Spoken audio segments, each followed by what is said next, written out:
Hello అందరికీ, నేను మీ రాధిక. మా పాప కోసం అయితే ఈ టాయ్ తీసుకున్నా. ఇది మొత్తం కూడా కంప్లీట్గా వ్లాగ్లో అప్లోడ్ చేస్తాను. అది రేపు అప్లోడ్ చేస్తాను మ్యాక్సిమం.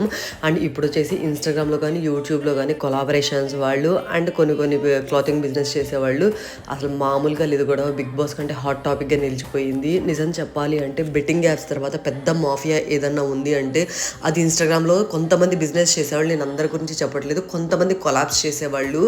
అసలు ఎన్ని కొలాబ్స్ చేస్తారంటే అన్ని కొలాబరేషన్స్ చేస్తారు. వాళ్ళకి ఫ్రీగా వస్తాయి, డబ్బులు వస్తున్నాయి కాబట్టి చేస్తున్నారు. వాటిని కొనుక్కొని మోసపోయిన వాళ్ళు చాలామందే ఉన్నారు. చాలామంది సక్సెస్ అయిపోవటం, త్వరగా ఎక్కువ కొలాబరేషన్స్ చేసి డబ్బులు సంపాదించడం. మీరు ఒకటి గుర్తుపెట్టుకోండి, మీరు ఇలాంటి చెత్త కొలాబరేషన్స్, ఇలా బట్టలు, ఈ జ్యువెలరీ ఇవన్నీ చూపించడం వల్ల ఇంట్లో కూర్చొని నిజంగా మాలాగా వీడియోస్ చూసేవాళ్ళు చేసేవాళ్ళు కూడా అలా ఎడిక్ట్ అయిపోయి బట్టలు జ్యువెలరీ అనవసరంగా మీ వల్ల ఖర్చు పెట్టే వాళ్ళు కూడా చాలామంది ఉన్నారు. మీరేమంటారు కూడా కామెంట్ చేసేయండి. నచ్చితే